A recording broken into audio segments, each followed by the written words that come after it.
47페이지 무효취소 펴보세요. 거기 이제 무효취소에서는 물론 이제 자체에서는 한두 문제가 나오지만 민법 문제 거의 대부분이 무효취소하고 이제 직간접적으로 다 연관이 있다. 무효취소가 이제 가장 중요하니까 자체에서는 이제 한두 문제가 나오지만 해서 이제 지금까지 우리가 배웠던 법률행위 효력요건과 관련해서 효력요건 갖추지 못한 경우는 이제 대부분이 무효지만 저번에 이야기했다시피 취소사유에 해당되는 경우도 있다. 요걸 이제 종합 정리하자는 거죠. 거기 이제 1번처럼 옛날 시험 같은 그냥 무효냐 유효냐 취소냐 이런 걸 물어봤지만 요즘에는 이제 유동적 무효냐 아니면은 확정 무효냐 이런 정확한 거를 시험에서 묻기 때문에 이런 게 한 년마다 단답식 한 개씩 나오는데 이런 게 사실은 고르기가 어려워요. 정확한 이해를 안 하면은. 거기에 무권대리냐 계약 저번에 지겹도록 가르쳐 줬으니까 유동적 무효죠. 그러나 이제 상대방 없는 단독행위 무권대리는 유동적 무효가 아니라 절대 무효예요. 그거 하나만. 그 다음에 미성년자가 법정대리는 동의를 얻지 않고 한 취소행위 미성년자 법률행위는 제한능력자 법률로서 취소사유에 해당이 되는데 요거는 취소하기 전까지는 유효고 나중에 취소하면 무효로 돌아가니까 취소하기 전까지 상태를 뭐라고 부른다? 유동적 유효. 거기 3번에 요거 끝나면 이제 바로 조건 기한이 나오지만 불능인 해제조건부 계약 해제 조건을 성취하기가 불가능한 경우 해제 조건은 성취가 되면 효력이 소멸이 되는데 성취하기가 불가능하니까 무효가 아니라 유효가 돼요. 조건 없는 법률로서 유효. 이따 바로 뒤에서 지겹도록 나오지만 그 다음에 목적이 불확정한 법률행위 효력요건을 못 갖췄으니까 무효. 요거는 확정 무효에 해당되니까 답은 4번이고 지겹도록 가르쳐 법 전문 내고 다녔죠. 569조 타인의 물건이나 권리에다 매매는 뭐이다? 유효. 569조 5번 질문은. 그 다음 2번의 경우 옳지 않은 것은 다툼이 있으면 판례한다. 무효인 재산상 법률행위에 대해서 당사자가 무효물과 추인하면 무효인 법률행위를 유효로 하겠다는 의사표를 추인그라는데 가장 핵심 139조 무효인 법률을 추인하더라도 원칙 소급효가 인정이 안 되죠. 이건 이제 무효인 법률의 추인은 워낙에 시험에서 지겹도록 물어보는데 지금 두 사람이 예의 토지에 대해서 매매대금 1억 원으로 가장 매매를 했다. 그럼 이 가장 매매는 무효다. 등기가 의뢰에게 넘어갔다 해도 소유자가 아니다. 여전히 갑이 소유자다. 올해 지겹도록 108조 가장매매 허위표시는 무효다. 요걸 이제 배웠는데 나중에 이제 세월이 흘러가서 당사자가 무효인 알고서 추인을 했다. 추인을 이렇게 나중에 하니까 그럼 추인했다 그래서 이 추인 효과가 소급 거꾸로 거슬러 올라가서 무효였던 가장매매가 처음부터 유효로 바뀌지는 않는다. 요거는 그대로 무효로 끝나니까 따라서 무효인 법률행위 추인에 있어서 요 무효는 흔히 말하는 유동적 무효가 아니라 확정 무효를 말하니까 확정 무효를 전제한다. 대신 이제 139조 단서를 보면은 당사자가 무효임을 알고서 추인하면은 추인한 때부터 새로운 법률을 한 것으로 본다. 따라서 요때부터 두 사람 사이에서 A 토지에 대해서 매매대금 1억 원으로 새로운 매매를 한 것으로 본다. 요리되어 있으니까 무효인 법률을 추인하면은 가장 핵심 소급효가 인정되지 아니한다. 요게 핵심이고 이따가 이제 왜 있다는 게 이따 살펴보라고. 따라서 이제 1번은 당연히 틀렸고 위증하기라는 계약은 당사자가 무효임을 알고 있어. 위증하기라는 계약은 반사일서로서 무효고 무효인 법률을 추인하려면 무효 원인이 소멸이 돼야 돼요. 근데 반사일성으로서 무효인 경우는 무효 원인이 소멸될 수가 없으니까 추인을 1000만 번 하더라도 유효가 될 수 없다는 것. 반사일서 법률상 무효다 앞에서 뵌 것 중에 또는 강행법규 위반으로서 무효다 불공정한 불법성 무효다 대부분은 무효인 법률에는 무효 원인이 소멸이 안 되니까 추인이 안 되는 거예요. 그래서 정 답답하면 이게 이해가 안 된다 그러면은 거꾸로 놔도 외압바라고 말이야. 어떻게? 무효 원인이 소멸되는 경우가 대표적으로 있어요. 저번 주도 가르쳐줬어. 허위 표시가 무효인 경우하고 저번 주도 문제 가르쳐줬잖아요. 그 다음에 그거하고 비슷한 비준위 표시가 외적으로 무효인 경우는 무효인이 소멸되니까 외적으로 뭐가 가능하다? 추인이. 그렇게 거꾸로 놔도 애우라고 저번 주에도 문제 풀 때 가르쳐줬다면 허위표시 문제 풀 때 정 답답하면. 그 다음 불공정한 법률행위 거기 3번에 전환이 허용이 되는가 138조, 추인이 허용되는가 139조. 저번 주에도 문제 풀 때 나왔다시피 요즘에 가장 많이 출제되니까 점검 다시 하고. 전환은 허용될 수 있다. 재건축 조합과 관련해서 매매대금이 부당에 과다하니까 104조에서 무효가 되나 매매대금을 적정 금액으로 모여서 감액을 시켜서 유효를 하자. 이런 판례가 나와 있죠. 그러자 불공정한 법률 무효인 경우에 3번 지문과 반대로 뭐는 안 돼요? 무효인이 소멸 안 되니까 추인은 허용이 안 되니까 요즘에 한 5년째 이걸 번갈아가면서 묻고 있단 말이에요. 이런 걸 틀리면 정말로 10점도 못 맞아. 10점도 요즘에는. 이런 거 틀리면 10점 맞기도 어렵다 그 말이야. 정리 잘하고. 그 다음에 무권대료 추인에서 저번 주에 가르쳐줬다시피 추인은 명시적으로 하든 묵시로는 상관이 없는데 이거는 무유행위 추인도 판례가 똑같음. 명시로 하든 묵시로 하든 무권대료 추인이든 무유행위 추인이든 추인의 방법은 똑같음.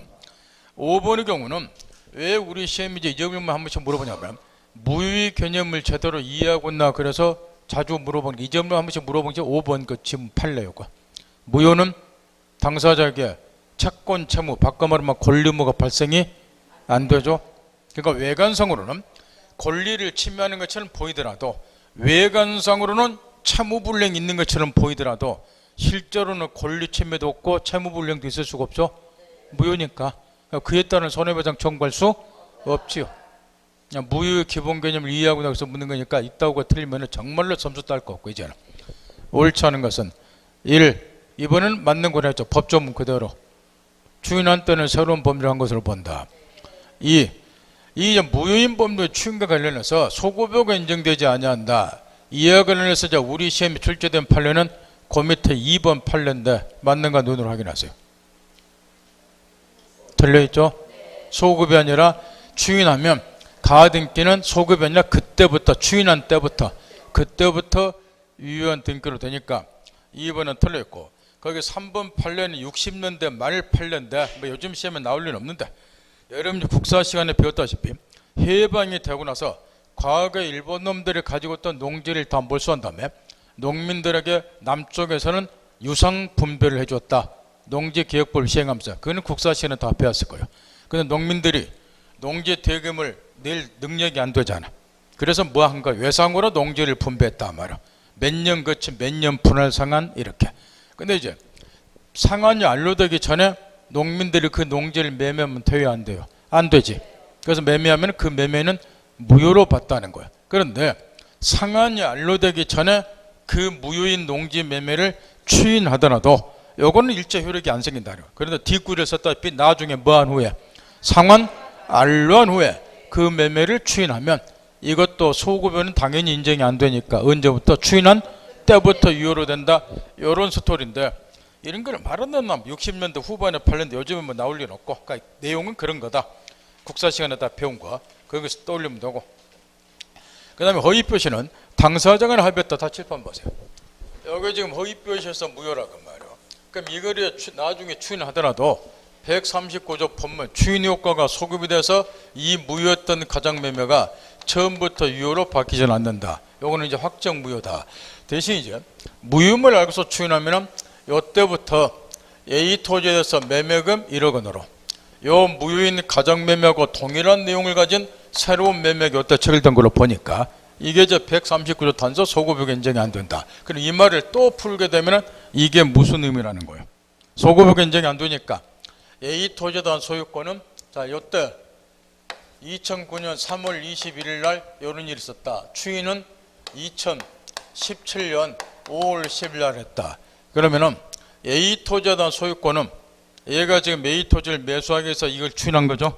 그럼 A 토지에 대한 소유권은 며칠자로 의뢰에게 넘어온다. 소급여가 인정이 되면 요 날짜로 소유권이 넘어오겠지만 소급여가 인정이 안 되고 요 날짜로 A 토지에 대한 새로운 매매가 체결되는 거 보니까 2017년 5월 10일자로 A 토지에 대한 소유권은 매수인에게 넘어온다. 요 이야기 결론적으로. 그러니까 저 문제가 하나 생긴다는 거. 무슨 문제가 생기느냐. 지금 소급여가 인정이 안 되다 보니까 추인이 있을 때까지는 A 토지에 대한 소유권은 소유자가 갑이 되겠죠. 그러니 다음 같은 이제 문제를 좀 해결해야 돼요. 첫째, 그동안에 예 앞으로 등기가 됐다 보니까 세무당국에서는 누가 소유자인가 실체관계를 따질 필요가 없어요. 세금만 물리면 되니까. 당연히 세금은 누구한테 부과됐을 거라. 소유자가 아니면서 등기 가지고는 을에게. 얘가 지금까지 세금을 물었단 말이야. 그럼 이 세금 이런 걸 우리가 공조공과를 하는데 요거는 지금 어찌 처리해야 되나요? 소급역 인정이 안 되고 이때부터 A트란 소유권 을에게 넘어왔으니까 결국 을은 지금까지 나무 토지에서 세금 대신 물었죠. 그러니까 세금 대신 문 거는 부당이도로 반환을 받겠죠. 이렇게. 그 다음에 거꾸로 얘가 등기를 가지고 보니까 그동안은 이 토지를 제3자에게 임대 등을 해주고 차임 등을 받았다. 과실 취득한 게 있다. 지금까지. 그럼 이 과실은 내 토지로부터 취득한 게 아니라 지금까지는 가부 토지였으니까 가부 토지로부터 대신 취득한 거죠. 그 취득한 과실은 거꾸로 반환을 해야죠. 이렇게. 공조공과 대신 세금 돌려받고 요걸 계산을 해야 돼요. 이렇게. 근데 세월이 흘러가다 보니까 영수증 등이 다 멸실이 되고 요걸 정확히 계산하다 보니까 머리통이 깨진다고 말이야. 따라서 이럴 때 간단하게 해결하는 방법이 있다고 옛날에 가르쳐 줬어요. 하세요. 요거 계산하는 것을 없애버리자고 말이야. 그러면은 뭐 해버리면 돼? 이게 법학 공부의 가장 기초예요. 소급여가 인정이 될 때 안 될 때 차이점. 뭐 해버리면 돼? 소급여를 인정하지 않은 특약 맺으면 당사자 특약에서 2009년 3월 20일자로 요 무효했던 매매가 유효로 바뀌게 돼요. 그럼 이 날짜로 A트란 소유권은 을에게 넘어와. 그러면 지금까지 세금 문 거는 가부 토지가 아니라 내 토지에서 세금 물었죠. 반환 받을 필요 없죠. 지금까지 취득하는 과실은 내 땅으로부터 취득했죠. 돌릴 필요 없죠. 계산 안 해도 되죠. 여러분 이렇게 현명하게 살으라고 말이야. 그게 동그라미 4번. 이런 거를 흔히 법률용어로 뭐라고 이야기를 해? 주인 효과를 당사자 사이에서만 소급하여 행위시부터 유언걸 할 수도 있다. 이런 거를 채권적 소급적 주인거라죠. 그 말 알겠나요? 이런 게 민법의 기초예요. 소급역 인정될 때 안 될 차이점이라고 목지질이라고 가르쳐줬어. 이런 거 하나만 갖고 놀면 5점은 묻고 들어가. 예, 민법책 여기저기서 소급역에 인정된다 안 된다가 지겹도록 쏟아져 나오니까. 정리 정돈 139조 무윤법률을 추진하더라도 원칙 소급역 인정이 안 된다. 일단 원칙이 지겹도록 시험에 나와요. 그러니까 아무 말 없이 무윤법률을 추진 물어보면 소급역 인정되지 않는다를 골라야 되고, 거기 이제 4번 지문은 당사자 뭐가 있을 때 약정이 있을 때 이제 소급역 인정의 추진이 허용되니까 이런 거는 이제 외적인 경우니까 일단 원칙을 항상 염두 두고, 그 다음 거기 5번 지문 무효임을 알고서 추인하라 그대로 맞고, 4번의 경우에 옳지 않는 것은 지겹도록 나오죠. 1번 지문 139조 2번 무효행위 추인은 무효인법률 추인할 때 가장 시험에서 지겹도록 나오는 핵심 요건이 무효 원인이 소멸한 후에 추인해야 돼요. 거기 2번 지문에 옛날 법조문을 써놨는데 옛날에 이제 무효 사유가 종료되기 전에는 추인이 불가능하다 이렇게 했는데 그 법을 개정을 해서 지금은 무효 원인이 소멸한 후에 추인할 것 이렇게 바뀌었다고 말이에요. 따라서 강행법규 위반의 법률행위가 무효인 경우 예를 들면 이런 거는 백날 추인하더라도 당해 강행법규가 전소가는 한 계속해서 강행법규 위반이니까 계속 무효가 되는 거야. 그럼 이게 무효인이 소멸되려면 뭐가 전제가 돼야 돼요? 당해 강행법규가 뭐가 돼야지? 폐지가 돼야 되겠죠? 당해 법률을 무효로 만드는 강행법규가 폐지가 돼야지 추인하면 유효가 된다는 거야. 무효인이 항상 소멸이 돼야 된다고 말이야. 일부 일체제 반하니까 처계약은 무효죠? 그걸 추인하면 처계약이 유효로 되냐고 말이야. 안 되잖아. 왜 안 되는 거요? 일부 일체제가 일부 다체제로 바뀌기 전에는 무효인이 소멸되려면 일부 일체제가 일부 다체제로 바뀌어야 되는 거야. 근데 그럴 일은 없잖아요. 무효인이 소멸될 수가 없으니까 반사했으니까 법률상 무효인과는 추인이 불가능하다. 그런 이야기냐. 그런 걸 깨우치고 공부하면 좋은데 여러분한테 내가 그걸 기대하는 거 애시당초 포기했기 때문에 아까 가르쳐준 대로 외우고라도 가라고 말이야. 어떻게 외우고라도 가라는 거예요? 무효 사유 중에 허위 표시가 무효인 경우하고 비준위 표시가 무효인 경우는 무효인이 소멸하니까 추인이 가능하다. 나머지는 X 이런 식으로 애구라도 가라 그 이야기인 거지. 계속하는 소리가 정 답답하면. 물론 그렇게가 점수 따는 건 한계가 있겠지만. 그 다음 거기에 3번 그 예에 들어놓은 거예요. 판사에서 법률행위 불공정한 법률행위는 무효인이 소멸이 안 되니까 추인이 허용이 안 된다 그 이야기고. 그 다음에 혼인 외의 출생자를 혼인 중의 출생자로 친생자 출생 신고를 한 거고요. 혼인 외의 출생자에 대해서 그러니까 혼인 신고가 돼 있지 않은 사실혼관 있는 부부 사이에서 아기를 낳았다 이런 거는 혼인 외의 출생자예요. 근데 혼인 중의 출생자로 친생자 출생 신고를 했다 이런 거는 친생자 출생 신고로서는 무효인 거예요. 근데 그 혼인 외의 출생자에 대해서 혼인 중의 출생자로 친생자 내 친자식이다라고 친생자 출생 신고를 했다는 것은 요 자식놈을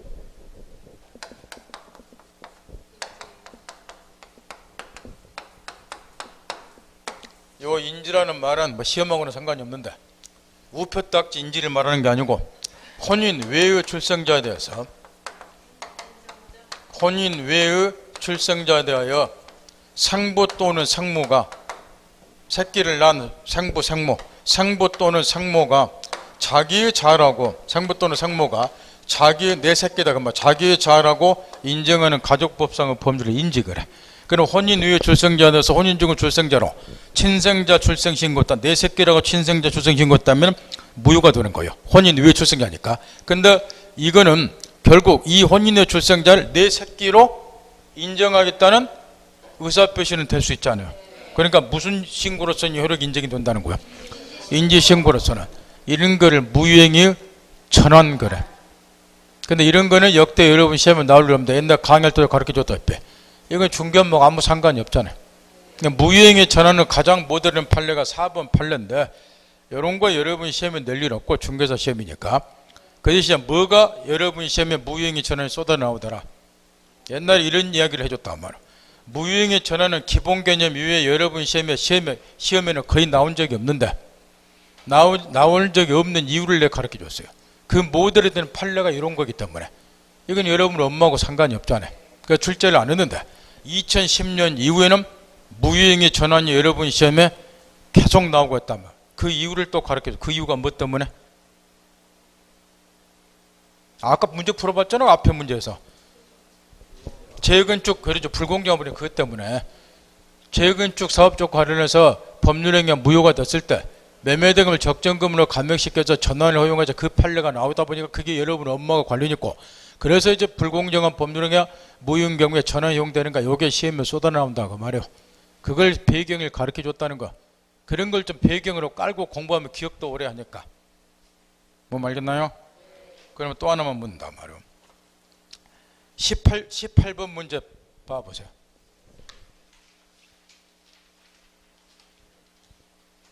(3번) 전문 읽으세요.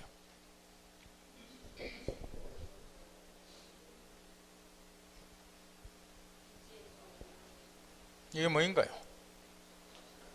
18번에 3번. 그게 지금 4번에 4번 그걸 말하는 거예요. 4번에 4번을 말을 바꿔서 넣는 게 18번에 3번이라고 말하는 거예요. 어차피 중개사 시험 나올 일 없으니까 이런 스토리다 한 정도 말고 이게 뭐에 관한 사례다? 무효행위 전환. 무효인 친생자 출생 신고를 요게 이제 무효란 걸 알았다면 인지신고라도 했지 않겠냐고 말이야. 그래서 인지신고를 전환을 시켜서 인지신고로선 효력을 인정해 주자. 그래서 무효행위 전환은 모델이 된 판례다. 그 얘기고. 4번에 그 5번 판례는 요즘 옛날에 한 10여 년 전에 나오다가 좀 뜸하다가 요즘 들어서 이제 갑자기 여기 또 계속 출제가 되니까 지금 취소할 수 없는 법률행위를 취소하지 않겠다고는 의사표시를 여기서는 추인이라고 하겠죠. 취소할 수 없는 법률을 취소하지 않겠다는 의사표를 추인이라고 하는데 그러면 취소할 수 없는 법률행위를 일단 취소를 해버렸어요. 그럼 더 이상 취소할 수 없는 법률서 추인하는 것은 안 될 거라고 이미 취소가 됐으니까. 그런데 문제는 취소할 수 있는 법률을 취소하면 소급 처음부터 이게 무효로 돌아가요. 무효로 돌아가잖아요. 그런데 다행스럽게 우리 지금 계속 문제 풀다시피 무효인 법률행위도 다시 뭐가 가능하잖아요. 추인이. 그러니까 이제 우리 판례는 양자를 결부시켜서 취소할 수 있는 법률행위를 일단 취소를 하면 더 이상 취소할 수 있는 법률로서 추인은 허용이 안 되겠지만 당의 법률행위 이제 무효로 들어갔으니까 무효인 법률로서 추인하는 것은 얼마든지 허용이 된다는 거죠. 단 무효 원인 이것도 소멸이 된다는 전제 요건은 갖춰야 돼요. 이거는 기본 요건이니까 그걸 묻는 것이 5번 판례. 요즘에 갑자기 또 계속 나오고 있으니까 정리 잘해야 되고, 그 다음에 유동적 무효와 관련해서 토지거래가 허가자와 관련된 판례들이 엄청나게 나왔는데, 시간 중인데 여러분이 알다시피 토지거래 허가제는 작년까지는 2차 과목에서 여러분이 공법 시간에 배우는 국토의 계획 및 이용에 관한 법률에 토지의 투기적 거래를 방지하기 위해서 이 제도를 규정을 해놨는데, 거기서 삭제하고 올해부터는 실무 시간에 배우는 부동산 거래 신고에 관한 법률로 이 제도가 옮겨왔다. 그걸 딱 염두에 두고, 먼저 이제 이 토지거래 허가제와 관련된 유동적 무효 판례는 워낙에 우리 시험에서 출제를 하기 때문에 지금 이 토지가 투기가 조장될 우려가 있는 지역에 소지하는 토지다. 오늘 토지의 투기적 거래를 방지하기 위해서 관할관청 허가를 받고서 매매하도록 되는데, 시장구조 구청장 허가를 받지 않고 매매하더라. 요때 이제 우리 판례는 요 계약은 일단 무효이지만, 그래서 이제 토지거래 허가제에 관한 이제는 부동산거래 신고에 관한 법률 규정은 단속 규정이다, 효력 규정이다. 이렇게 단답시로도 우리 시험에 나왔다고 그랬어요. 당연히 효력 규정이죠. 그거 위반할 때 무효가 되니까 단속 규정이 유효가 돼야죠. 다만 이제 우리 판례는 허가 받기 전까지는 유동적 무효다. 왜냐, 나중에 관할관청 허가를 받게 되면 이 계약 자체가, 요거는 소급효가 인정이 돼요. 처음부터 소급, 처음부터 유효로 바뀌니까. 그래서 이제 이에 관한 판례가 엄청나게 나왔는데 한 30개는 이제 쫓기고 가야 될 건데, 외우는 게 아니니까 논리적으로 해결하는 훈련을 하고 신신당부를 했다는 거. 1. 토지거래 허가를 받지 않은 매매는, 요거는 어차피 무효예요. 무효니까 채권 채무 발생이 안 되죠. 따라서 소유권 이전 채무 없으니까 소유권 넘어갈 일도 없고, 따라서 채권적 효력은 물론 물권적 효력도 발생될 일 없다. 더 나아가서 허가받을 걸 전제로 한 토지 매매를 하더라도 일단 허가를 받으면 핵심 소급, 따라서 나중에 허가를 받으면 이 계약 자체가 소급에서 유효가 되기 때문에 허가 받았다 그래서 별도 계약을 다시 체결할 필요는 없다. 무효인 이 매매 자체가 처음부터 유효로 바뀌니까. 그 다음 토지거래 허가를 받지 않은 토지매매는 무효이므로 허가를 받기 전에는 권리이전 또는 설정하는 이행 청구할 수 없다. 얘는 얘한테 소유권 넘겨달라, 얘는 얘한테 대금 지급해달라, 일체 이행 청구 못한다. 당사자 사이에서는 그럼에도 불구하고 이 계약 요게 무효임에도 불구하고 당사자 사이에서는 이 사람들이 허가받을 거를 원래 이제 무조건 다 유동적 무효가 되는 게 아니고, 처음부터 허가받을 거를 폐지하거나 잠탈하는 내용의 계약은 확정 무효가 돼버려. 따라서 허가받을 거를 전제하고서 계약 체결한 경우만 유동적 무효이기 때문에 계약 자체는 무효이지만, 따라서 채권 채무 권리금 이런 거는 본래적 효력은 발생이 안 되겠지만 관할관청 허가를 받을 수 있도록 상호 협력할 협력 의무는 있다고 본다. 이게 또 그렇게 중요하고 무효임에도 불구하고 허가받을 걸 전제해서 계약했으니까. 따라서 4번 질문 워낙에 중요한, 이와 관련된 파생된 판례들이 시험에 쏟아져 나오니까. 그 다음 계약의 당사자는 상대방이 매매계약의 효력이 완성되도록 협력 의무를 이행하지 않았음을 들어 매매계약자를 해지할 수 있다. 5번은 틀렸고, 여기 협력 의무 불령을 이유로 해서 계약 해지할 수 있는가.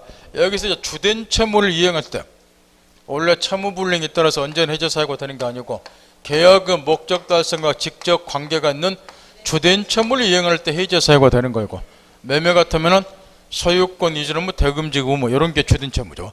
여기 이제 협력 의무는 주된 채무 이외의 기타 뭐에 해당이 되고, 흔히 말하는 부수적 채무에 해당이 되고, 여기 부수적 채무는 계약의 목적 달성과 직접 관계가 없는 채무이기 때문에 부수적 채무를 이행하지 않았다에 따라서 목적 달성 못할 법 없으니까 항상 해제는 계약의 목적을 달성할 수 없을 때 해제하는 거예요. 따라서 요거는 이제 계약의 목적을 달성할 수 있으니까 해제 사유가 안 된다. 요 계약법에서도 요 자체로도 많이 물어보고, 따라서 5번은 부수적 채무, 그냥 흔히 말하는 신의칙상 의무에 불과하기 때문에 계약 해제 사유가 안 된다. 그 이야기고, 6번의 경우는 각과 다른 사례는 똑같고 틀린 것은 다툼에서 판례한다. 토지거래가 신청 전에 갑의은에게 계약 해제 통지를 하자 을이 계약금 상당금을 청구금에서 토지를 가압류했다. 그럼 확정무효가 된다. 요거는 이제 우리가 기출문제 사례 그대로 넣어놓은 건데 1번 지문은 맞아요.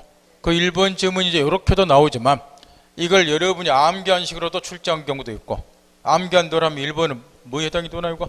지금 매도인이 매수인에게 네가 제때 예를 들어서 대금만 주니까 해지하겠다 통지한 거예요. 근데 참우불이유로 계약 해지는 못하기 때문에 매수인이 노 거절하면 될 건데 매수인도 뭐 한 거야? 그래 해지하자. 그 대신 네가 나한테 계약금은 돌려줘야 되는데 그걸 안 돌려줄 수 있으니까 계약금을 청구금액으로 해서 당신 토지 뭐 하겠다? 가압류하겠다 이렇게 한 거예요. 그 말은 무슨 말이에요? 쌍방 당사자 모두가 허가 신청을 하지 않기로 뭐 했다? 의사표시를 명백히 한 경우. 우리 시험은 그렇게 압축시켜서 출제를 하죠. 이렇게도 출제를 하고 쌍방 모두가 허가 신청을 하지 않기로 하는 의사표시를 명백히 한 경우 확정무효다 그 이야기예요. 그다음 토지거래하기를 받기 전에 을은 가부 소유권 이행 의무 불능으로 계약을 해지할 수 없다. 여기는 채권 채무가 발생이 안 되잖아. 매도인의 소유권 이전 등 의무는 없잖아요. 그러니까 요걸 이행 안 했다서 채무불이행이 될 수가 없으니까 요 채무불이유로는 계약 해지는 안 되는 거고, 그 다음에 3번의 경우에 을은 매매대금을 제공 없이도 가백의 토지거래가 신청 협력을 청구할 수 있다. 여기 지금 뭐 물어봤나요? 그 3번 판례는 이게 계약법에서도 아주 중요한 판례라고 내 노래를 불러줬는데 요거는 지금 이 매도인은 이 협력 의무하고 그 다음에 매수인은 대금제의 의무, 요거는 무슨 관계가 아니죠. 동시행관계 될 수가 없죠. 요거 이제 유동적 무효인 상태에서도 협력 의무는 발생이 되지만 여기 대금제의 의무는 나중에 허가받고 이 계약이 유효가 돼 지금 발생이 돼요. 그래서 이거는 주된 채무고 요거는 부속 채무고, 그럼 요거는 이제 동시행관계 될 수가 없는 거죠. 따라서 이제 3번 판례는 동시행관계가 아니니까 매수는 자기 뭐 안 하고도 이행 제공 안 하고도 대금 제공할 필요 없잖아. 안 하고도 협력 의무를 이행하라고 청구한다. 따라서 협력 의무와 대금적 의무는 동시행관계가 아니다. 그래서 이게 동시행 항목으로서 아주 중요한 판례인데 뭐 3번 질문은 맞죠. 248페이지를 펴서 248페이지 펴보세요. 여기 6번 문제 3번 해설이 옳게 들어갔는가 눈으로 확인하세요.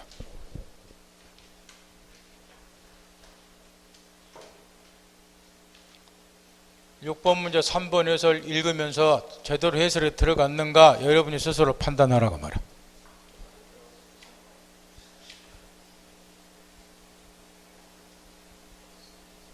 엉터리가 들어갔죠? 전혀 해당이 없는 엉터리가 들어가 삭제하고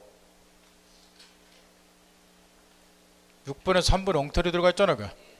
이 판례가 아주 중요한데 지금 제대로 넣어놨는데 엉터리가 들어갔으니까 고치라고 말이야. 매도인의 협력 의무하고 매수인의 대금적 의무는 무슨 관계가 아니다. 그 판례니까 집에 가서 확인해. 지금 쓰려고 하지 말고 지금 쓰려고 해봐. 시간 낭비니까 그걸 놓고 집에 가서 고쳐서 넣으라고 말이야. 그 다음에 다시 앞으로 돌려서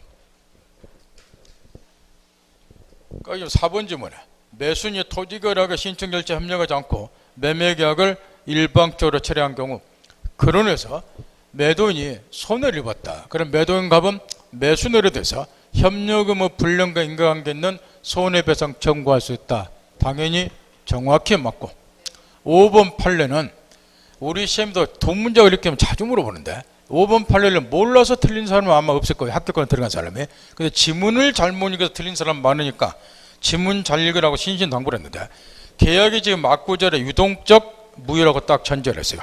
유동적 무효 상태라도 매수는 매도인에게 이미 지급한 계약금을 부당이로 반환 청구할 수 있다. 틀려있죠. 유동적 무효 상태에서는 관할관청 허가 믿게 되면은 여기에 처음부터 유효로 바뀌고 그런 매수는 대금적 의무를 부담을 해요. 그럼 이미 교부한 계약금은 무엇으로 충당을 하고 매매대금으로 충당을 시키고, 따라 유동적 무효 상태에서는 이럴 가능성이 농후하기 때문에 반환 청구 뭐 하는 거야 이렇게. 그래서 그 반대의 경우 불허가 처분 등이 확정이 돼서 이 계약이 확정 무효로 돌아갔다. 그럼 이 계약금을 얘가 대금지 의무 부담할 일이 없으니까 계약금을 매매대금으로 써먹을 일이 없잖아요. 그러면 부당이도록 반환 청구해야죠. 확정 무효가 되면은. 그러니까 요거는 이제 유동적 무효라고 전제를 했기 때문에 5번은 틀리는 거고, 지문만 잘 보라면 이걸 설마 틀린 사람이 있겠냐고 말이야. 합격권에 들어간 사람이. 그 다음에 7번도 우리 기출문제인데, 갑은 기출문제니까 상당히 세련되게 출제를 잘 해놨어요. 옆에 표기는 안 해놨지만 요 문제집에 기출문제도 파트별로 몇 개씩 들어갔는데 우측에 기출문제 표기를 안 해놨고 제가 일부러 말을 안 해주는데 자꾸 또 그 말하면 또 짜증낼까 봐서 하도 여러분 뭔 말만 하면 짜증을 내니까 그래서 말을 안 해주는데 7번은 기출문제예요. 그래서 문제가 상당히 세련되게 출제됐단 말이야. 갑은 토지거래 허가 대상 토지를 을에게 1억 원에 매도하고 계약금 1천만 원을 받고 중도금은 1개월 후에 지급하기로 했으며 대금지급 의무를 위반하면 계약금 몰수하기로 했다.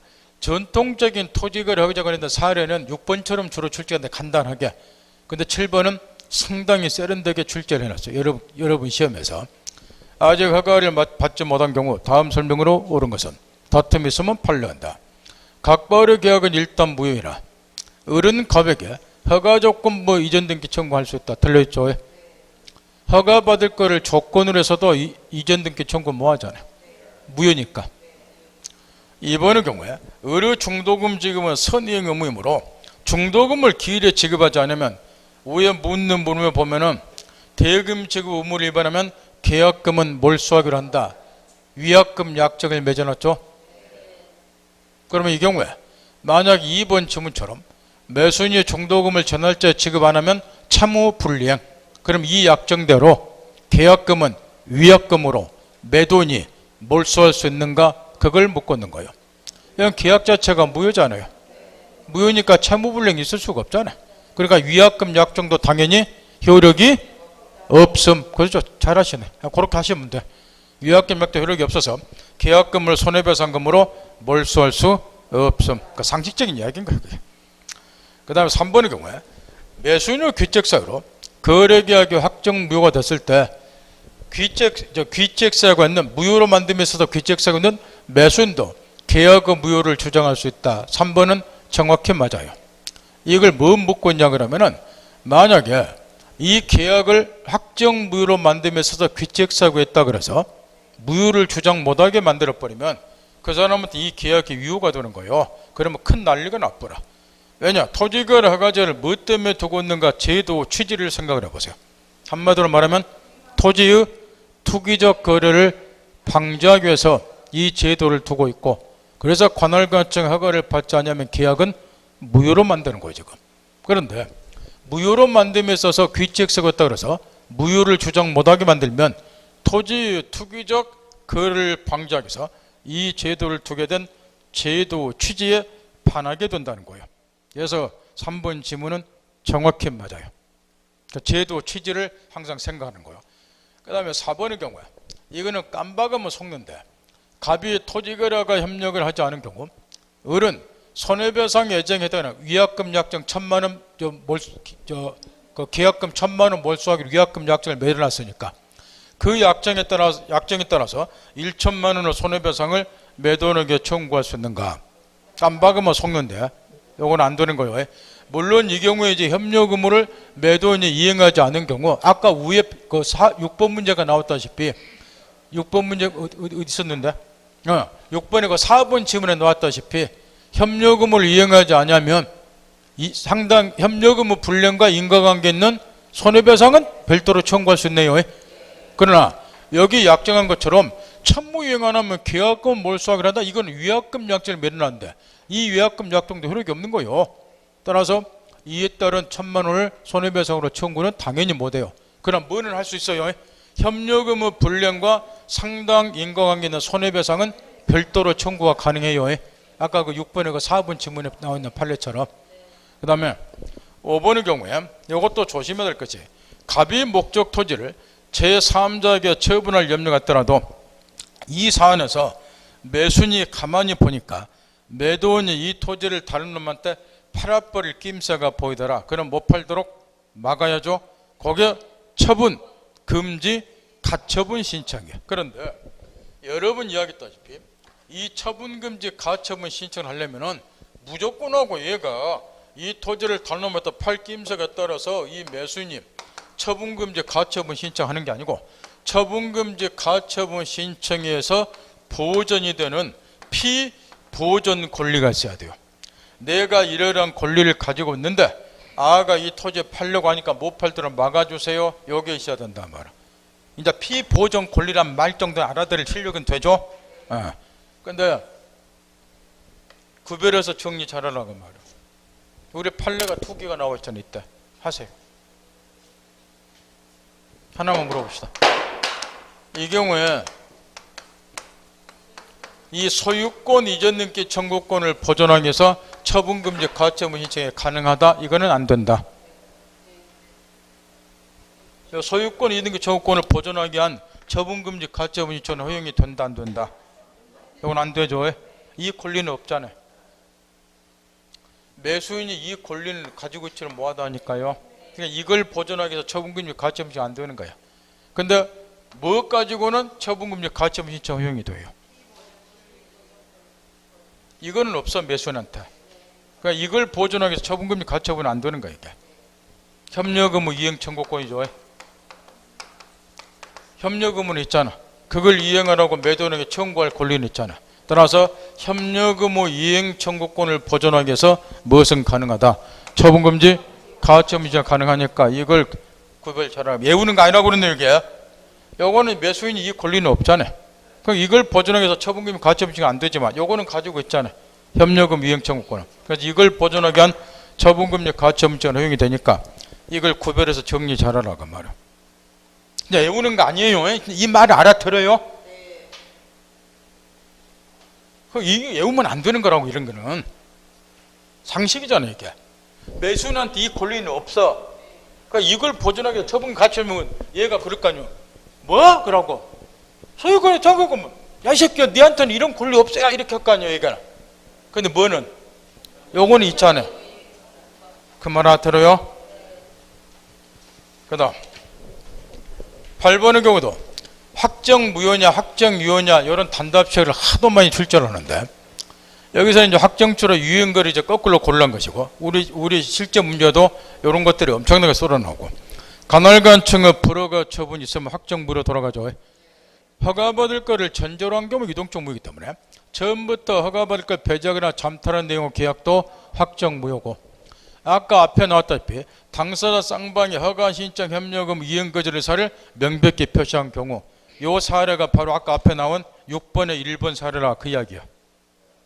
이렇게도 나오고 6번의 1번처럼도 우리 시험에 출제가 됐고 그 다음 정지조건 뭐 토지거래계약이 허가 전에 그 조건이 불성질 확정된 경우 이게 농지를 전용해 주는 걸 조건으로서 토지 매매한 사건이라고 여러 번 가르쳐 줬는데 그런데 허가 받기 전에 관할관청 허가를 받기 전에 전용 허가들 받을 수 없다는 것이 확정이 됐다.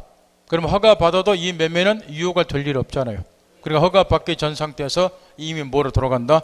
확정 무효로 돌아간다. 그 이야기고 따라서 1, 2, 3, 4번은 전부 확정 무효에 해당되는 사례고 5번의 경우에 토지거래 계약이 유동적 무효인 상태에서 그 토지에 대한 토지거래 허가구역 지정이 해제된 경우 또는 허가구역 지정기간이 만료가 됐음에도 불구하고 허가구역 재지정을 하지 아니한 경우 이 경우도 마찬가지고 다시 허가받을 필요 없이 계약은 유효로 확정이 돼요. 유효로 확정이 되니까 각 당사자는 즉시 이행 청구 가능. 이건 바로 이제 유효로 확정되니까 매수인은 소유권 넘겨달라, 매도는 대금 지급해달라, 즉시 이행 청구 가능. 그러니까 어떻게 물어보든 이런 거는 외워서 푸는 게 아니니까 맞추라고 말이야. 그 다음에 9번의 경우는 무효하고 취소 차이점 중에 첫 번째가 무효는 누구라도 주장할 수 있지만 취소는 특정인만의 취소라니까 취소권자가 정해졌죠. 이 경우도 효력요건을 갖추지 못한 경우 중에 취소사에 해당되는 것은 여러분 여기 있다 당사자와 관련해서는 제한능력자 법률행위가 뭐이고 취소사유고 의사표시와 관련해서는 뭐? 의사표시. 의사표시와 관련해서 효력요건 갖추지 못한 경우 중에 뭐가 취소사유냐 내가 묻는 거예요. 저번 주에 지겹도록 풀었잖아. 109조 착오하고 아직도 체계적으로 공부를 하시라니까. 그 얀매로 하지 말고 체계적으로 틀 잡아서, 그래야 이게 기억도 오래가고 고득점을 한다고 말이오. 문제 풀 때 그렇게 가르쳐 줬구만은 그냥 차고 사기가 한번 취소하는 건 누구나 아셔. 한 달만 공부하면 그렇게 하면 안 되고, 효력요건 갖추지 못한 경우 중에서 의사표시와 관련 효력요건 갖추지 못한 경우, 요거는 의사표시 일치하지 않는 경우, 사기금방 하자 있는 의사표시, 요 두 개만 뭐이다? 취소 사유. 그 다음에 목적과 관련된 효력요건을 갖추지 못한 경우에는 취소 사유가 없고 전부 무효 사유니까 좀 이렇게 좀 하시라니까. 제 하자는 대로. 무조건 얀매로니까 이 틀이 안 잡혀. 그 응용 문제를 못 푼다고 말이에요. 점수가 안 나오고. 똑같은 걸 하더라도 틀 속에 상상. 요 세 개죠. 착오하고 그 다음에 뭐 사기의 강박. 요거는 당사자와 관련된 효력요건 갖추지 못한 경우, 요거는 의사표시에 관련된 효력요건을 갖추지 못한 경우, 목적과 관련된 효력요건 갖추지 못한 경우는 싸그리 무효사유. 이렇게 틀 잡아서 좀. 그럼 취소권자도 여기에서 골라야 되는데 그것도 좀 뭐 다 아는 이야기니까 임의 대리만 조심하면 되죠. 여기 제한 능력자, 능력 보충기간 법정 대리는 고유 취소권자예요. 요 갑이 제한 능력자 미성년자다, 단독으로 매매했다. 그러면 제한 능력자 자신도 취소권자가 되니까 취소할 수 있지만, 이자 능력 보충기간 예컨대 미성년자 같으면 1차적으로 채권자가 법정 대리인, 법정 대리인도 취소할 수 있음. 고유 취소권자. 그러나 이제 임의 대리는 요거하고 구별해서 누누이 내 주지를 시켜줬어요. 116조 1항에 갑이 이제 을에게 팔아달라고 대리권 줬다. 얘가 갑들 의뢰해서 갑의 토지 매매했다. 그럼 116조 1항에 대리행위 하자 유무는 대리를 표준으로 판단하니까, 얘가 얘를 1000만 번 사경박 하더라도 대리행위란 대리인이 사경박 당하지 않는 한 취소 못해요. 따라서 116조 1항에서 얘가 사경박 당할 것, 그럼에도 불구하고 취소권은 누가 갖는다? 본인이. 모든 권리무는 본인이 가니까 이때 임의 대리인이 요걸 취소하려면은, 얘는 이제 고유 취소권자가 아니기 때문에 취소 못하고 본인이, 당신이 대리행위 취소도 좋다. 취소도 좋다는 대리권의 수요가 있을 것. 따라서 임의 대리인이 이 대리행위를 취소하는 것은 고유 취소권자로서 취소하는 게 아니고 본인을 뭐하는 거예요? 취소권자는 본인이니까 본인을 뭐하는 거이다? 대리해서 취소하는 거야. 그게 법정대로 다르니까 구별 잘하라고. 나올 때마다 목적에 가르쳐주고, 포괄 승계, 특정 승계를 설명하는 데 알아듣죠 이제는? 그 다음 법률행위 취소에 관한 설명으로 옳지 않은 것은, 그 1번 같은 게 이제 시험에 의외로 많이 나오는데 이걸 몰라서 틀릴 일은 없어요. 그 지문을 잘못 틀린 사람 많으니까 조심해야 되고, 처음부터 무효로 봐요.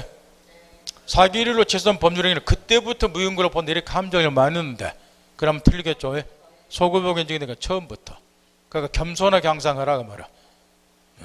이런 거는 맞춰야 될 거 아니에요. 고난도 문제가 틀린다 치더라도. 그 다음 제한 능력자가 취소권을 가지는 경우 법정대리의 동의 없이 행사할 수 있다. 제한 능력자도 뭐니까? 고유 취소권자니까. 취소할 때만큼은 단독으로 취소가 가능하다 그 이야기고. 그러나 항상 뭘 구별해야 돼요?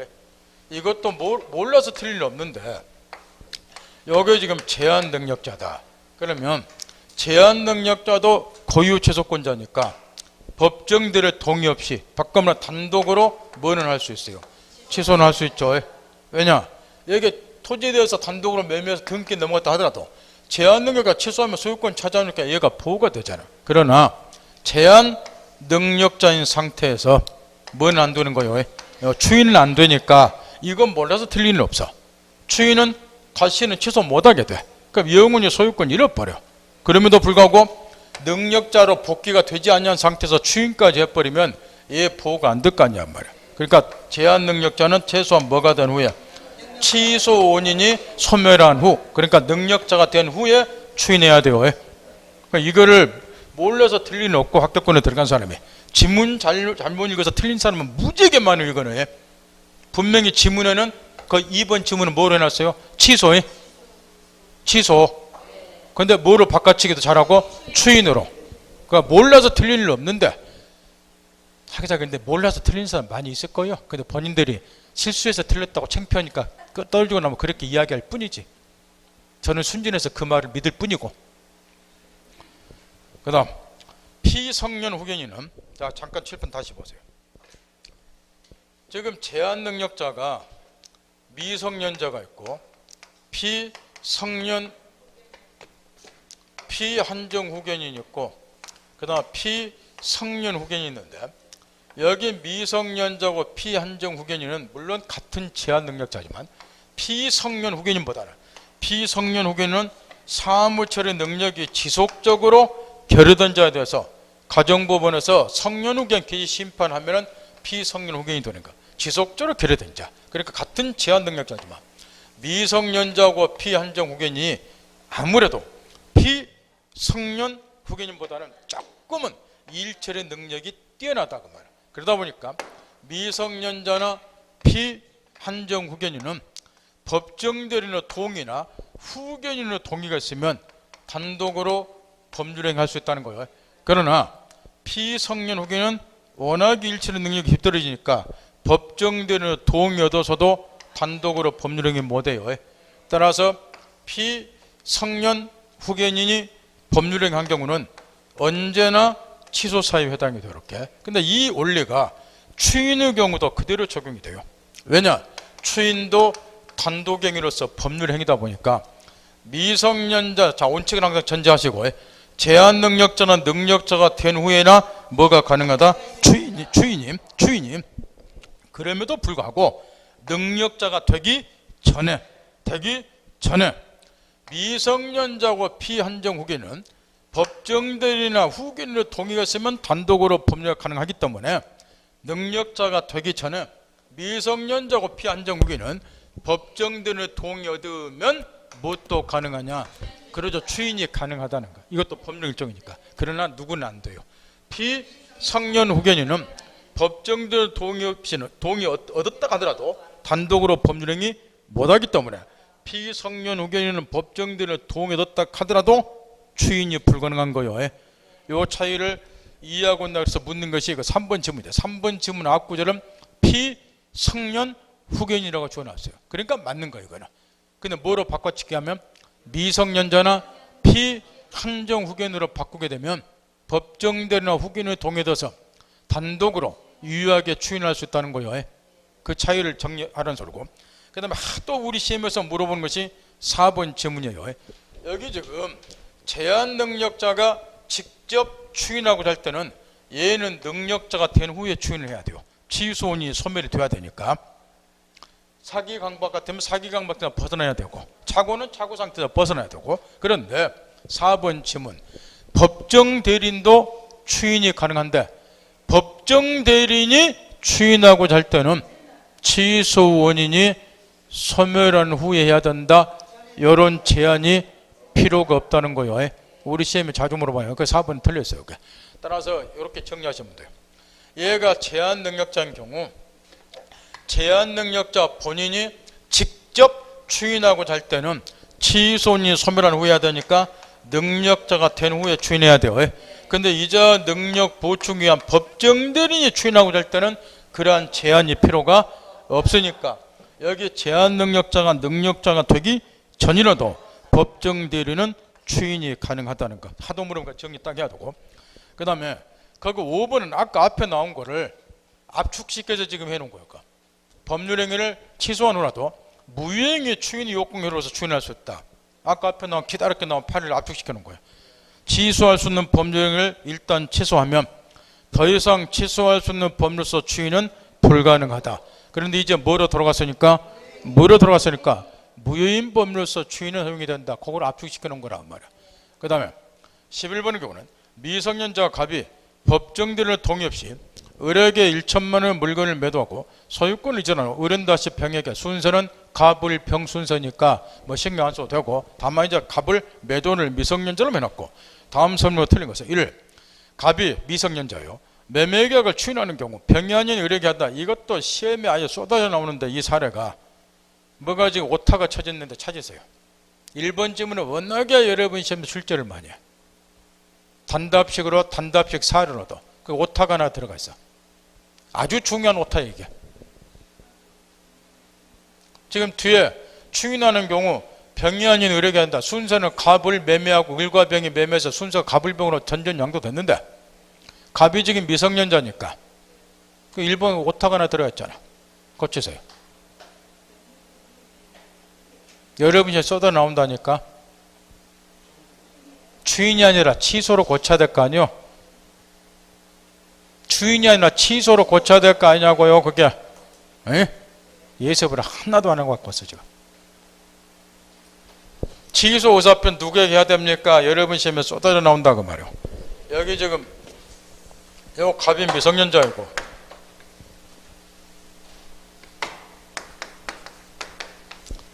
매매했고 이렇게 전전양도 얘한테까지 소유권 넘었다 하더라도 얘는 취소는 취소할 수 있는 법률행위 상대방. 여기서 이 매매를 취소하고 자니까 얘한테 취소하는 게 아니고 누구한테 취소한다? 을에게 요건 묻는 거 아니냐고 말이야. 오타니 고치라고 말이야. 뭔 말인지 알아들어요? 그 다음 목적물이 부동산인 경우 갑이 취소해도 병이 선이면 소유권을 취득할 수 있다. 이번엔 당연히 틀려있죠. 여기 저 미성년자 법률 여기 차고사기 강보하고 차이점입니다. 차고사기 강보를 취소한 경우는 취소한 것을 가지고 선이 제3자에게 대항을 못하지만 제3자가 선이면 소유권 취득하지만 여기 제한능력자의 경우는 이 제도를 두게 된 취지가 제한능력자, 사무처리 능력, 일처리 능력이 뒤떨어지는 제한능력자를 보호하기 위해서 이 제도를 두고 있기 때문에 항상 얘 보호하는 측면에서 논리전개하라는 거야. 그러면 얘가 미성년이로 취소를 했는데 얘가 선이라 그래서 취소한 것을 가지고 얘한테 대항 못하면 얘가 소유권 취득, 그럼 얘는 소유권 못 찾으니까 보호가 안 된다고 말이야. 그러니까 항상 이 미성년자 같은 제한능력자는 보호가 돼야 되니까 선이 제3자에게도 취소한 것을 가지고 대항할 수 있음. 따라서 병은 선에도 소유권 취득할 수 없으니까 2번은 틀려있고, 이런 것도 잊어버리면 계속 반복 출제하는데 진짜 이런 거 틀리면 이제는 가랑면하기 힘들어요. 이런 무조건 감사한 마음으로 1초도 안 그래서 정답 고르고 넘어가셔야 돼요. 이제는 3. 갑이 성년이 된 후, 성년이 됐다 그 말은 취소 원인이 소멸이 됐다 그 이야기야. 을로부터 대금을 수령했다 그 말은 법정 추인 사유 중에 전부나 일부 이행에 해당이 돼. 요즘에 법정 추인이 이런 식으로 하도 우리 시험에 출제된다고 나올 때마다 주식해 외우지 말라는 거예요. 법정 추인 사유 아무리 다 팀 때 외워봐야 문제 못 푸니까. 그 쓸데없는 짓 하시는 거니까. 성년이 된 후 취소 원인이 뭐했다? 소멸이 됐다. 을로부터 대금 수령했다. 법정 추인사 중에 뭐에 해당한다? 전부나 일부 이행. 그러면 법정 추인이 되려면 취소 원인이 소멸한 후에 법정 추인사에 해당되는 행위를 해야 돼요. 그래야 추인 효과가 생기니까. 병은 확정주로 권리 취득한다. 맞죠? 갑은 계약 취소 못하니까. 맞잖아. 법정 추인이 되니까. 4. 갑이 취소하기 전에 수령한 대금 일부를 유흥비로 당겨한 것. 시험에 쏟아 나오는데 여기서 제한능력자가 취소한 경우 특칙이 좀 나와 있죠. 141조 단서에 제한능력자는 선의 악이 따질 필요 없이 불문하고 뭔만 반환하세요. 이익이 현존 한도에서만 상환할 책임이 있다. 여기 141조 단서 제한능력자 보호권 특칙. 따라서 대금 일부를 유흥비로 탕진하면 현존이익 나머지만 상대방에 반환하면 되죠. 그런데 이제 뒷구절에 취소 당시 남은 금액만 반환하면 되나? 여기까지 일단 맞아요. 현존이익만 반환하면 되니까. 그런데 취소 후에 낭비한 부분은 전부 반환된다. 우리 시험문처럼 이제 앞구절까지 많이 물어보는데 뒷구절은 뭘 묻고 있나 이거? 현존이익이 있냐 없냐? 현존이익의 여부는 언제를 기준으로 판단하는가? 그걸 묻고 있는 거예요. 현존이익의 여부는 언제를 기준으로 판단하라.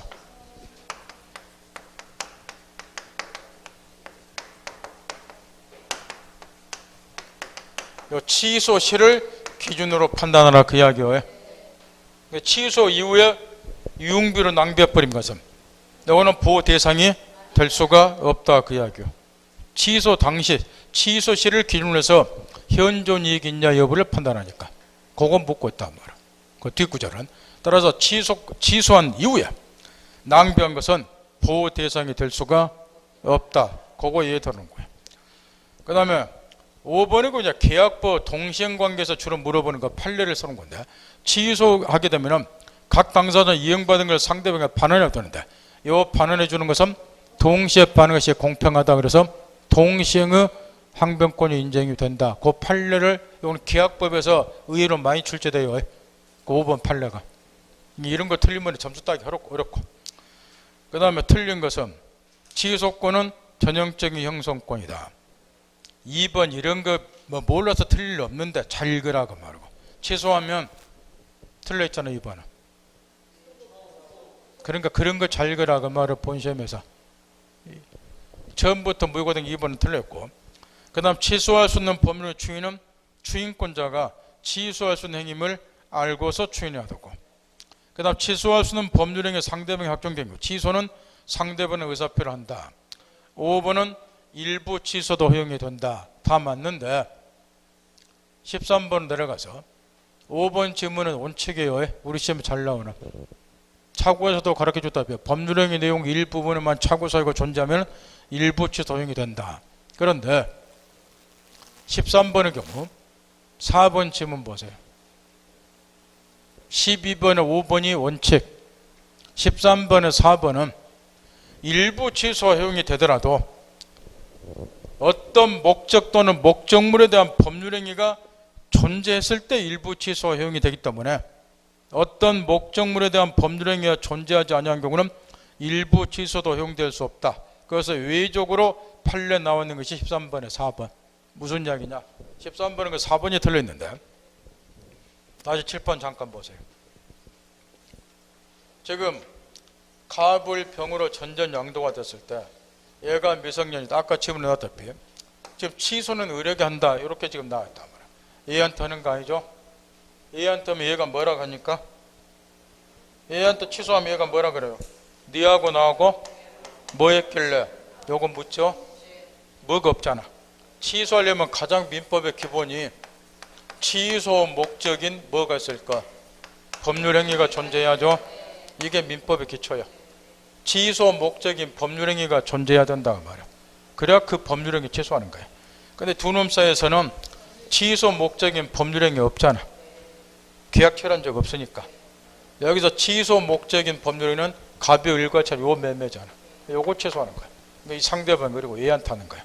이게 민법의 기본이라고 말이야. 그래서 취소하려면은 취소 목적인 뭐가 있을 것? 법률행위가 존재할 것. 그래서 취소 목적인 법률행위가 존재하지 않으면 일부 취소도 허용이 안 되는 거예요. 그에 관한 판례가 13번에 4번. 그 13번에 4번이 틀렸을까? 매매계약 체결 시 토지 일정 부분을 매매 대상에서 제외시키는 특약을 한 경우 그 특약만을 기망한 법률로 취소할 수 있다. 이거 틀렸는데 이 판례는 이제 우리 시험에 주로 이제 13번에 12번에 5번 원칙적인 판례가 주로 출제가 되고, 여기 이제 취소 목적인 법률행위가 존재하지 않기 때문에 일부 취소가 허용될 여지가 없다. 13번에 4번 판례는 한 번 출제가 됐는데 이게 법학에 대한 기초예요. 갑이 이 토지에 대해서 의뢰하고 매매를 한다. 매도인이 매수인에게 요구를 했다. 이 토지 일부 요게 설명 듣고 있죠? 한두 평밖에 안 되는데 요거는 내가 계속 써야 되겠다. 그러니 요 한두 평 요거는 매매 대상에다 제외시키자 요청을 했고, 이에 따라서 매수인이 승낙을 했어요. 해서 이제 요 한두 평을 매매 대상에서 제외시키자는 이제 특약을 딱 맺었는데, 문제는 뭐냐? 나중에 확인해 보니까 여기 한두 평이 아니라 물경 10평이 되더라는 거예요. 그러니까 매도인이 매수인을 뭐 한 거예요? 기망을 했다, 그 이야기야. 그런 다음에 요 10평을 매매대에서 제외시키는 특약을 딱 맺은 거예요. 이 경우에 매수인은 요 특약을 매도인의 기망을 이유로 취소시키고, 그 다음에 제외된 10평을 매매 대상에 다시 포함시킬 수 있는가? 요걸 묻는 사례인데, 이미 이 10평은 한두 평이라 했지만 실제로 10평이니까 10평은 매매 대상 제외가 됐잖아요. 그럼 이 제외되는 부분에 대해서는 계약 자체가 성립이 돼 있어요, 안 돼 있어요? 아예 계약 자체가 성립이 안 돼 있다고 말이에요. 그러니까 취소 목적인 법률행위 자체가 존재하지 않는다는 거예요. 그러니까 요걸 취소시켜서 매매대상에 포함시킬 수는 없다. 그래서 이 경우는 일부 취소가 허용이 안 된다. 요지는 취소 목적인 법률행위가 존재하지 않기 때문에 제외되는 부분에 대해서는. 그 다음에 이제 나머지 1번 취소할 수 있는 행위가 추인되면 다시는 취소 못하겠죠. 취소하지 않겠다는 의사표 추이니까. 그 다음에 2번은 지겹도록 지금까지 하겠으니까 취소권은 제적기간이 추인할 수 없다 3년, 법률도 10년, 146조 둘 중에 어느 기간이든 먼저 도래한 걸 기준으로 취소권은 소멸한다. 점검 잘하고 3번 지금 이런 거 조심하라고 아까 신신당부한 거고 제한 능력자는 능력자가 돼야지 추인이 가능해요. 근데 만약 이거를 제한 능력자는 능력자가 된 후에 취소할 수 있다. 그러면 틀려요. 취소는 능력자가 되기 전이라도 할 수 있으니까. 그 다음에 5번의 경우에 추인 의사표시는 그 행위가 추인할 수 있는 행위임을 알고 사는 점에서 이를 모르더라도 일정한 사실이 있으면 당연히 추인 법정 추인과 다르다. 취소할 수 있는 법률행위 추인, 취소할 수 있는 법률 추인, 그 다음에 법정 추인. 여기서 취소할 수 있는 법률 추인은 취소권자가 추인 의사표시를 하는 경우란 점에서 법정 추인과 다른데 요거를 법정 추인하고 구별하기 위해서 통상의 추인 또는 임의 추인 이렇게도 표현을 하고 여기에 법정 추인은 취소권자가 추인 의사표를 한 적은 없고 법이 정한 일정한 사유에 해당되는 행위를 하면 그 행위 속에 추인 의사표시가 당연히 포함된 거로 간주 요게 법정 추인이죠. 요거를 이제 통상의 추인, 임의 추인 거라고 추인 의사표 하는 경우고 거기에 5번 지금 이제 그 차이점인데 거기도 오타가 하나 들어갔어요. 5번 지금도 오타가 들어가서 스스로 고치세요. 아까 앞에서 다 나왔어.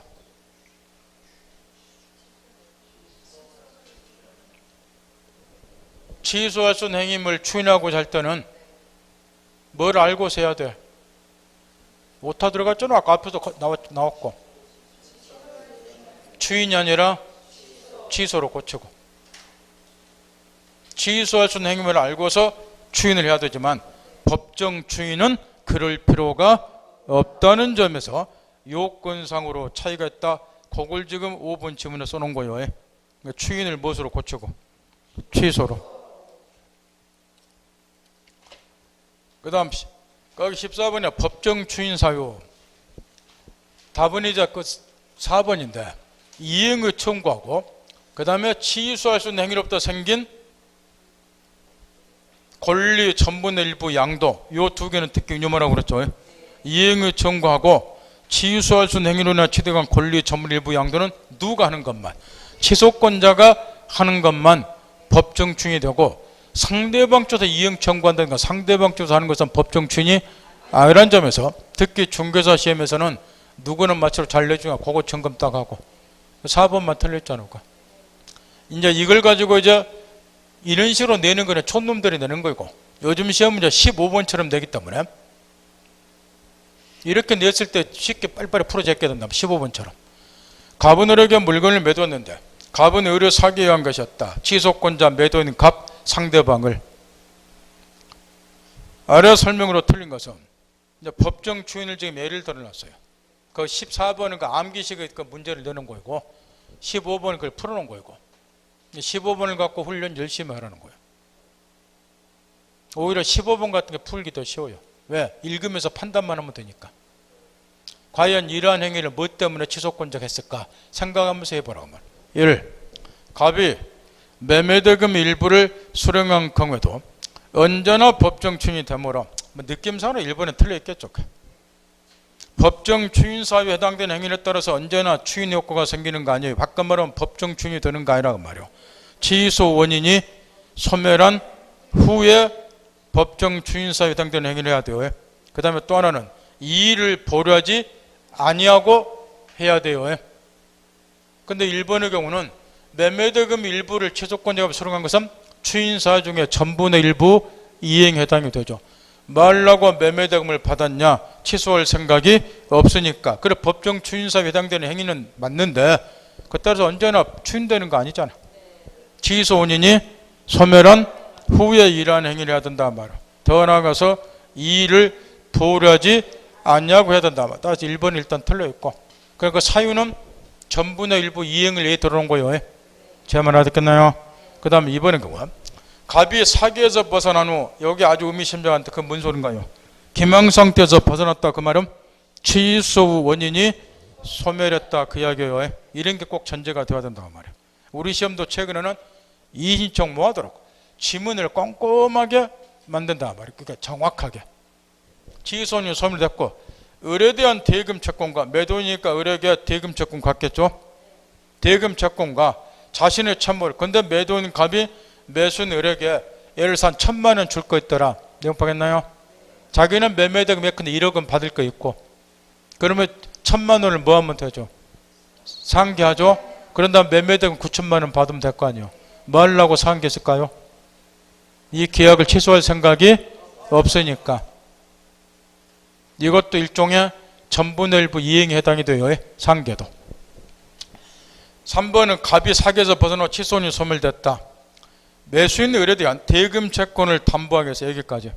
매수인을 가만히 보니까 이 자석에 제 날짜에 대금만 주고 삔질거릴 것 같더라 해서 매도인이 자기가 갖는 대금 채권을 담보하기 위해서 매수인에게 보증을 하나 세워달라고 요구를 했다 해서 이 대금 채권을 담보하기 위해서 참무자인 매수인의 친구 병이 보증을 섰다. 듣도록 하겠나요? 그러면 채권자 매도인하고 친구 병하고 보증계약 체결. 왜 보증계약 체결했어요? 취소 안 하고 악착같이 뭐 받을 생각이 있으니까, 대금을 받을 생각이 있으니까. 법정 추인 사유 중에 담보 제공. 이게 인적 담보예요. 그러니까 이거 바꿀 수도 있어.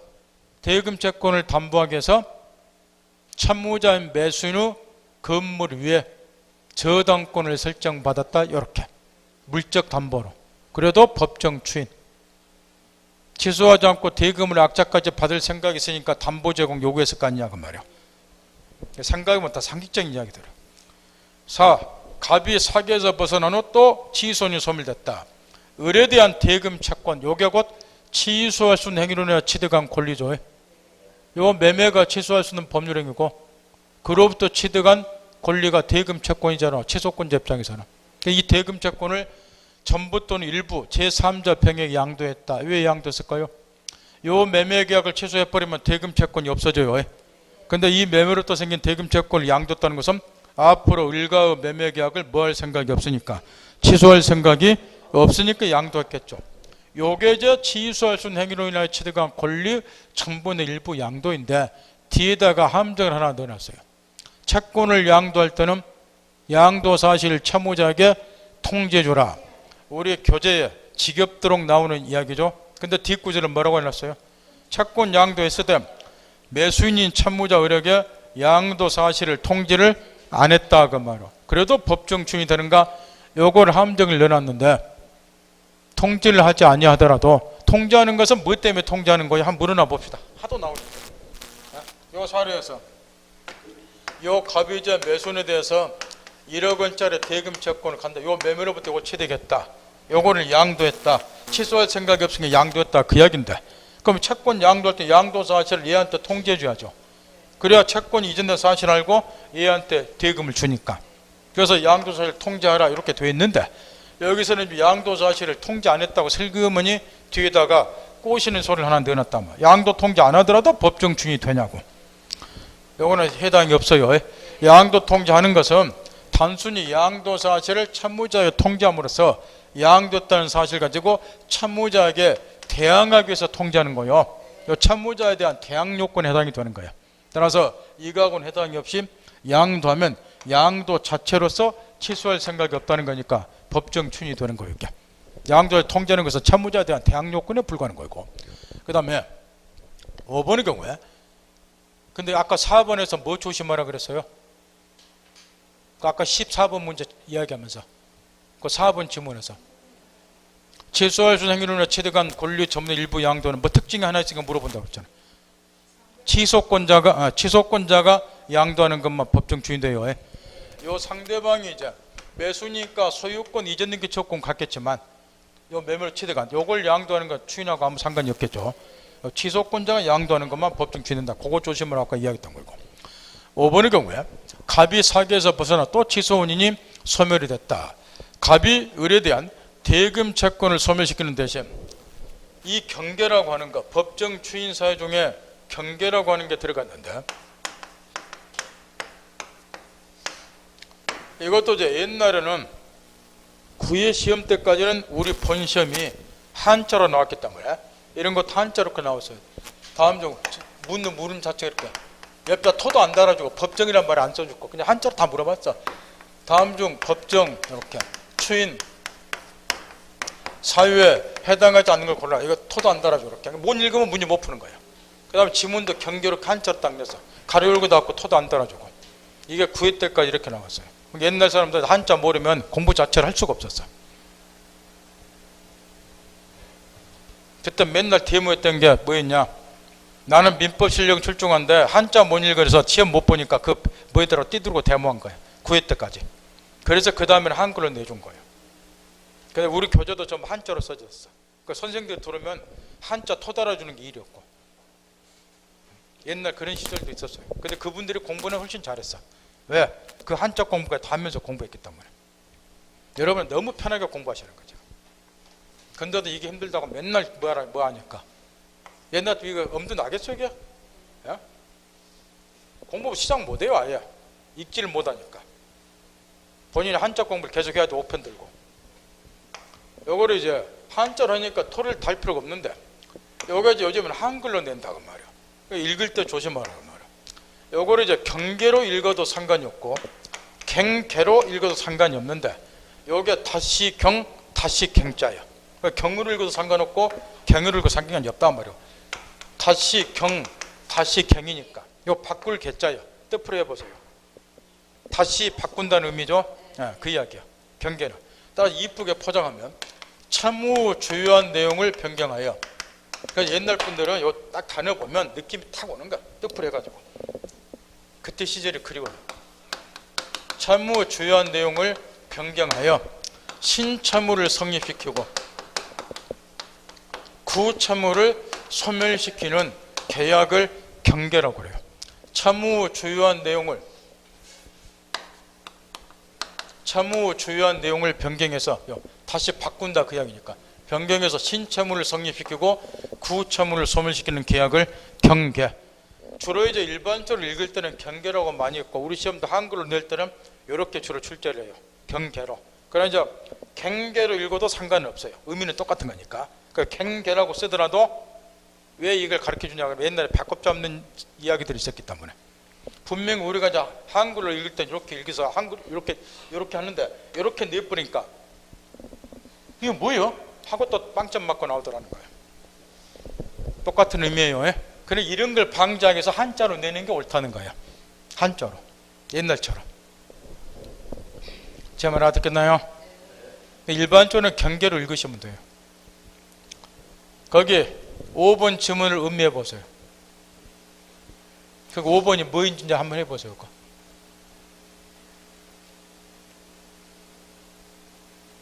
갑이 을에게 대금 채권 갔죠?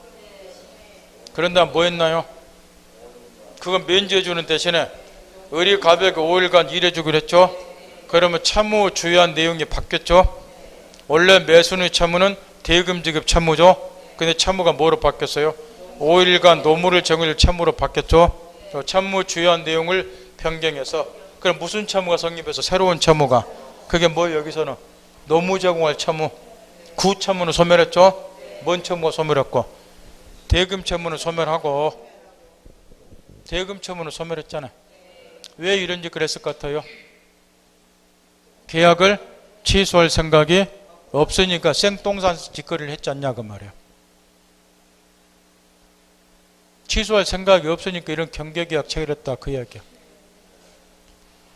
따라서 14번이 아니라 그 15번 사례를 보면서 연구를 많이 하라고 말이야. 요즘에는 14번 같은 내용은 망신 사는 거야 이렇게. 거기 14번 아까 앞에 그 지문에 또 요즘에는 저기 11번처럼 11번의 그 4번 지문처럼 다른 사례 문제 내면서 우리 총칙에서도 하나 풀어본 적 있었죠. 이런 사례를 그 사례 문제에서 110조 2항에 관련된 그 사례 문제 풀면서 여기 11번에 4번처럼도 이렇게 많이 내고 요즘에. 그러니까 14번처럼 이렇게 법조문 그대로 내놓고 뭐 외우는 거는 요즘에 별로 안 는다고 말이야. 11번에 4번 지문이라든가 15번 사례 같은 거 이런 걸 가지고 연구를 좀 많이 해두라는 거예요. 좀만 쉬었다 가죠.